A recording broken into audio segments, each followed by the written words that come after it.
Welcome everyone to JLP Productions TV. I'm your host LaVerne Bowen, and we are here at the BronxNet Studios at Mercy College talking to some amazing pillars in our community, the Bronx community that is.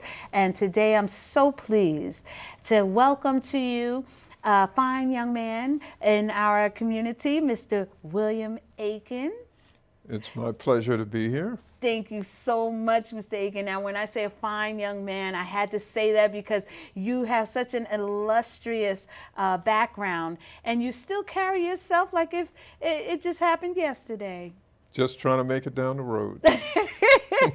Well, what a road it is. Now, as we were chatting, Mr. Aiken, we were going a bit into your background. Now, can you please relate to everyone? You have such a wide birth of life experience, going from public accounting to poetry. Now, how did we arrive at an interest in accounting? Can you tell us about those years? When I was in high school, I took accounting. I took a commercial course, which included accounting, commercial law, and so on. And I ended up in the commercial area because I was the fastest typist in my junior high school. The fastest? The fastest. Okay. Now wait, how fast? Like 85 words a minute. Oh, Lord, that's fast. Yeah, 85 words a minute. And so then I decided to go to a commercial high school. Okay. Yeah. Okay, so in high school, is that where the interest for accounting came about? Because Lord knows you've accumulated a fabulous background and awards concerning public accounting. How did you arrive in college and with that interest in accounting? Well, since I had accounting in high school, when I determined that I could, in effect, go to college, I then made public accounting my major. Yeah. Excellent. And so you are listed as part of the NABA. Yeah, the National Association of Black Accountants. Now, that is a fabulous organization, and throughout your college career, you were able to, I guess, get together with colleagues. And can you tell us about the beginnings of that fabulous organization? Yeah, the organization was founded after I finished my baccalaureate and my MBA. What was happening was that black accountants were being denied entry into the public accounting profession. And just to magnify that, in 1969, there were 100,000 certified public accountants. Yes. But there were only 150 black certified public accountants. Now, this is when, Mr. Aiken? In 1969? In 1969. 150 out of 100,000. That's correct. Wow. And the reason was that the accounting firms were denying blacks entry into their firms. Wow. But the state of New York and other states said before you could take the CPA exam, you had to work for an accounting firm and be certified by that firm. Wow. So the experience, you need the experience. Yeah, through experience, that's correct. And everyone was denying. We were being denied continuously. Wow. And so our view was that in order for us to afford black accountants an opportunity, we had to form an organization and pursue the professional work that was required in order for us to be able to take the exam and become certified. So in other words, you created or helped create the National Association of Black Accountants to create the experience that you were being denied. Well, to open doors. Yes. Yeah, we had to put pressure in certain places to be able to open doors, and that process began approximately around 1970, 1971. Wow. And it's worked marvelously. Yes. We have chapters in virtually every major city in the United States. Amazing. And we have a couple of hundred student chapters Wow. throughout the United States. Our first student chapter was formed when I became national president in 1971. And that student chapter was at North Carolina A&T. Wow. In remarkable. Greensboro. Yeah, and of course our first chapter was in New York City. I then traveled to St. Louis, to Detroit, and to Cleveland to form the first professional chapters. And we're so grateful that you have done that. You've really enabled a whole generations of black accountants to have the door open, as you mentioned, in this field. Well, it was a challenge, but it was a wonderful challenge. We thank you for taking up that challenge. Our belief is that there are Yes. now at least 5,000 black CPAs in the United States. Amazing. So what would you advise young people now? Accounting, you know, is not known to be such a desirable, so to speak, a profession that people flock to. But you seem to make it such a dignified profession with the works that you've done in it. What would you advise the young people who would like to get into the field of accounting? Well, I would advise young people who are in colleges where there are accounting programs to Yes. form a student chapter and to invite professional accountants in to share with them what the public accounting profession and what the accounting profession as a whole is all about. Amazing. And they can certainly do that through the NABA. That's correct. And Awesome. one of the largest chapters is at Baruch College. Baruch College, well Yeah. known for its Yeah. business and accounting acumen, and I know that's where you graduated from. That's correct. Yeah. So we give props and honors to Baruch College. So thank you for that. What an extraordinary background. But now coming to present day, or I should say throughout your career, you've had a fascinating flirtation with poetry. Yes, that's quite true. And that's quite a contrast, Mr. Aiken. Usually yeah, accountants are yeah. not into the arts. Well, you know, from 1990 to 1993, I was chief financial officer of the Long Island Railroad. Now that's amazing. Can you say Yes. that again? Yes, from 1990 to 1993, I was chief accountant. I was chief financial officer of the Long Island Railroad. What an and accomplishment. I was appointed in 1990 Wow. and was the first black officer ever appointed at the railroad. And the railroad started around 1857. Wow. And in 1970, you were the first black officer appointed. 1990. 1990. I Yeah, apologize for that. 1990. Why do you feel, Mr. Aiken, that it took so long to appoint a black person to the Long Island Railroad? Well, I think it took that long because black politicians in particular, they were not pressing to make sure that we had a presence in some governmental bodies where our people, for example, on the Long Island Railroad, Yes, sir. our people were generating revenues for the Long Island Railroad for many, many years. But there was no sensitivity on the part of particularly black politicians to make sure that we had very capable people of color in place as officers. Wow.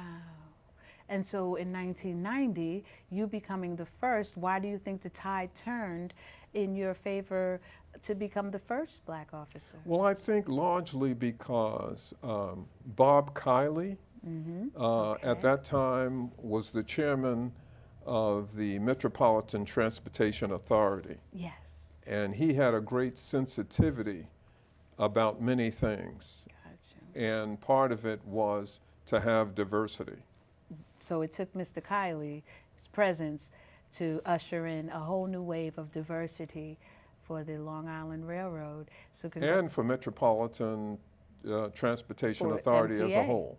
Wow. Yeah. So my goodness, I'm sitting here with greatness.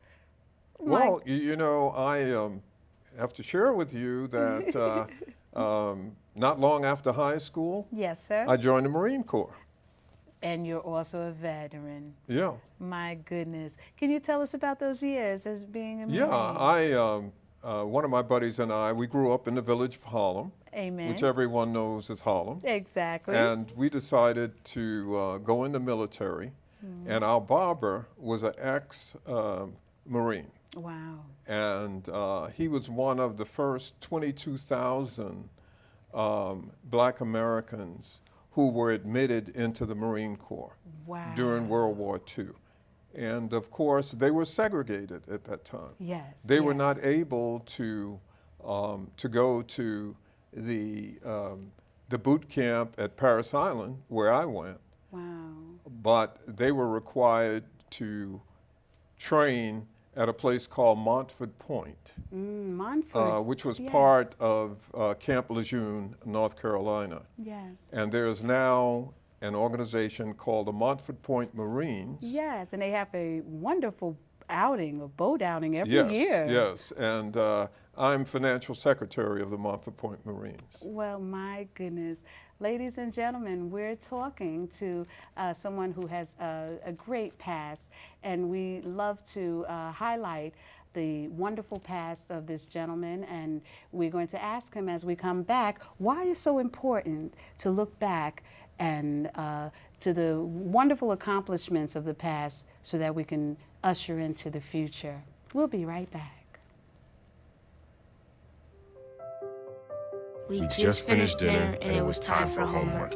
He hates homework. It makes no sense. I don't know how he finds anything in his I backpack. can't find my backpack. I couldn't even read his handwriting. Holding the pencil makes my hand hurt. I know he's bright. Why is it so hard for me? He's I'm just trying gotta as try a hard little as harder. I can. When you can see learning and attention issues from their side, you can be on their side. Go to understood.org, a free online resource with support and tools to help your child thrive. Acabamos de cenar y era hora de hacer la tarea. Él Detesto detesta hacer la tarea. No la entiendo. Sí sé que es inteligente. ¿Por qué me resulta tan difícil? Solo tiene que esforzarse un poco más.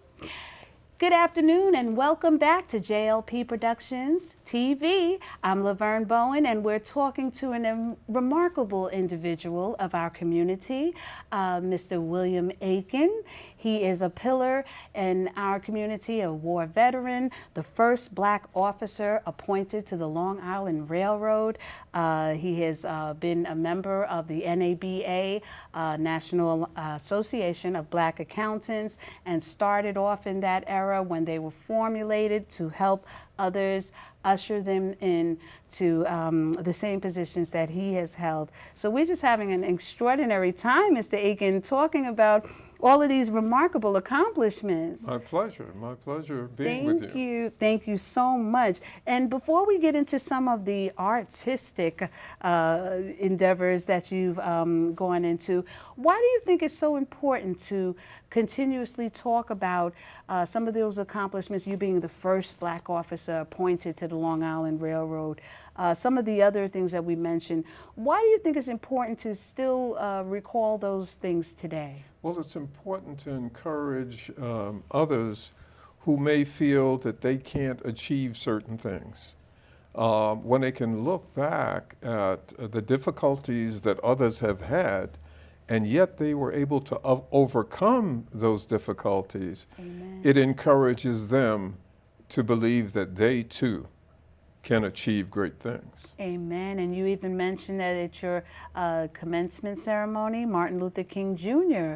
was the commencement speaker. Yes. So how encouraging was that for you? Oh, I mean, that was pretty exciting. That was in 1963, Wow. up at City College. There was a coliseum back in those days that was part of City College. Yes. And Martin Luther King was just a phenomenal speaker, and I wouldn't have to stress that. You know, Oh, we know. you know about his presentations. But Yeah. firsthand, being in that Yeah. audience, seeing and Yeah. hearing, what did he have to say to you, Oh, to the body and the class? He encouraged the hearts of all who were graduating. Wow. And he complimented us on the achievements that we had made.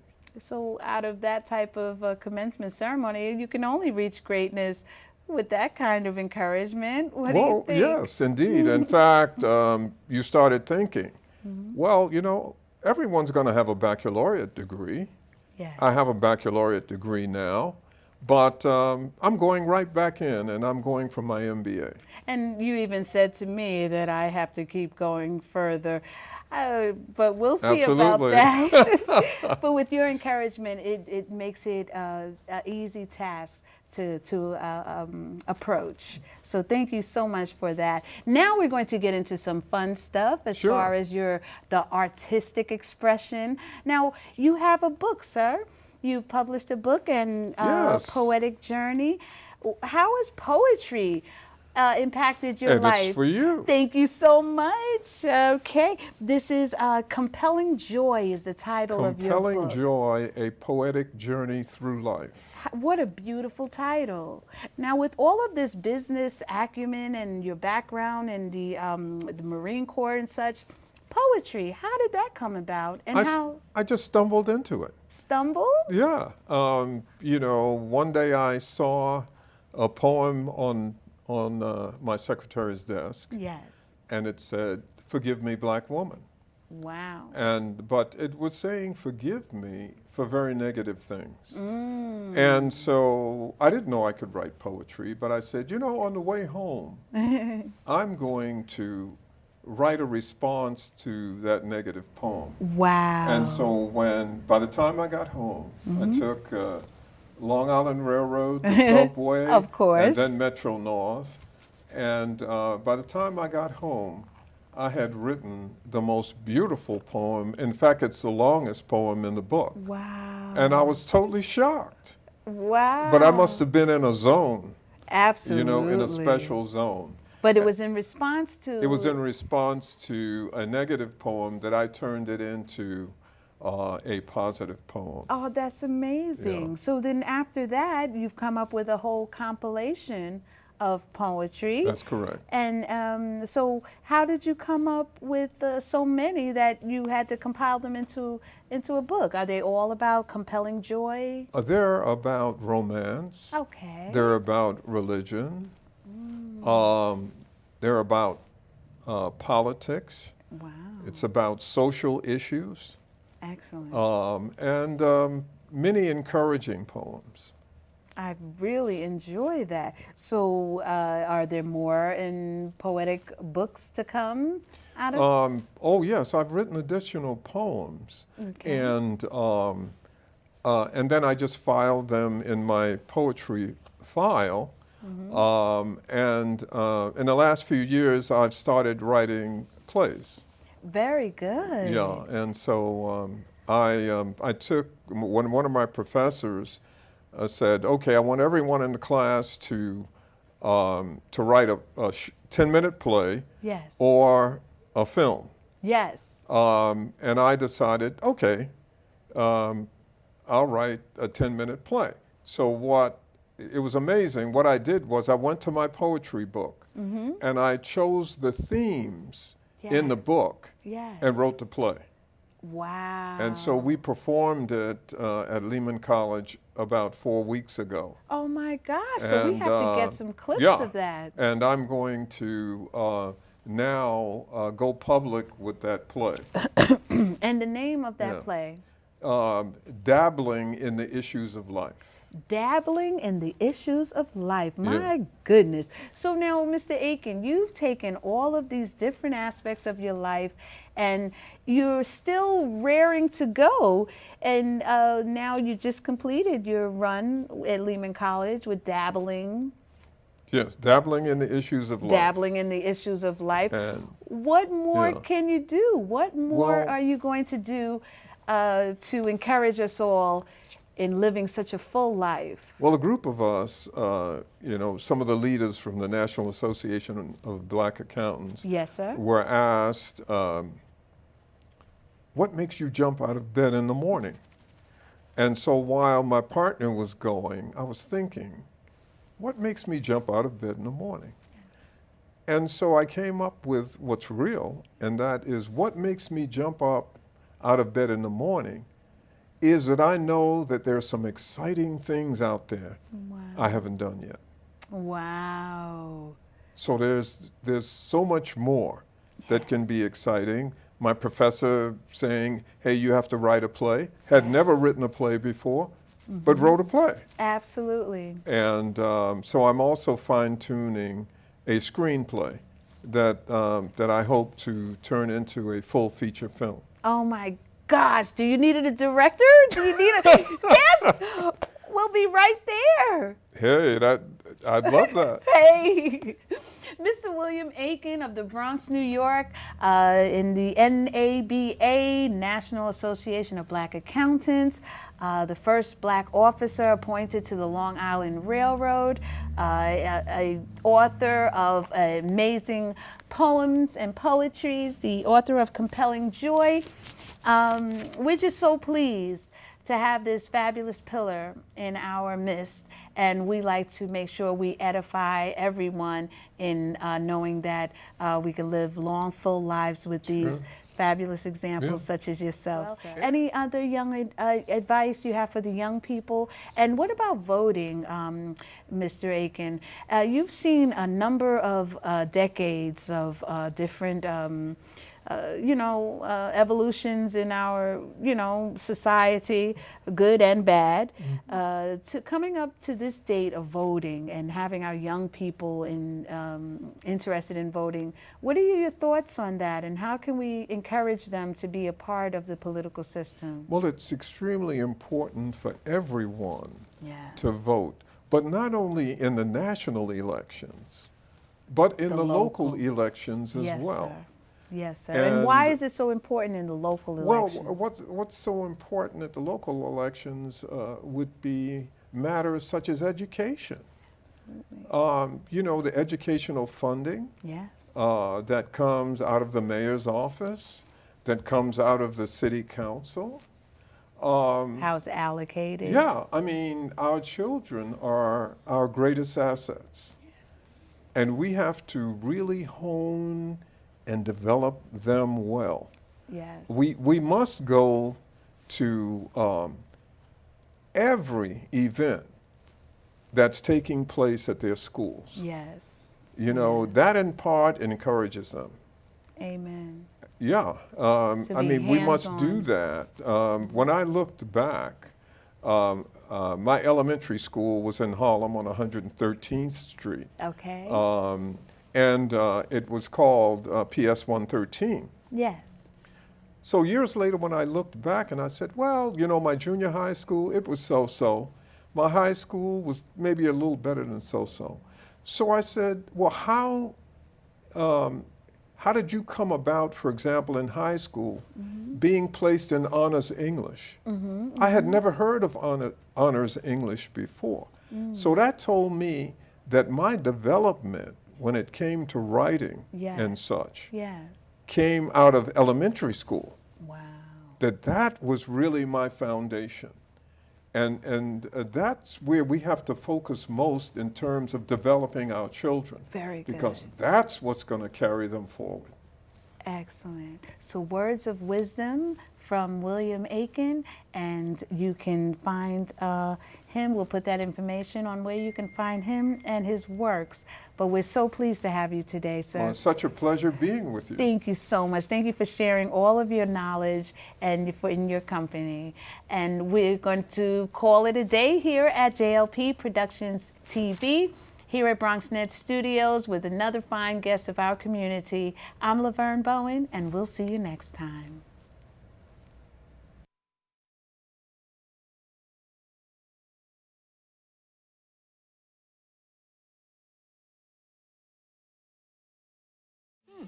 Maybe you can make retirement happen.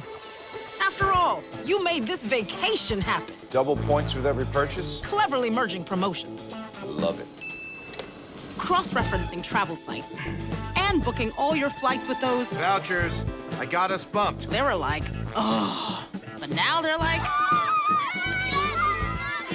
Aloha.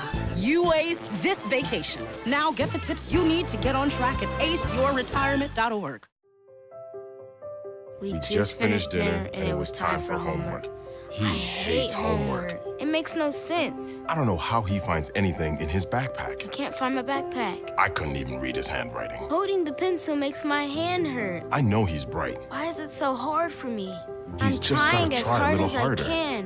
When you can see learning and attention issues from their side, you can be on their side. Go to understood.org, a free online resource with support and tools to help your child thrive. Acabamos de cenar y era hora de hacer la tarea. Él Detesto detesta hacer la tarea. No la entiendo. Sí sé que es inteligente. ¿Por qué me resulta tan difícil? Solo tiene que esforzarse un poco más.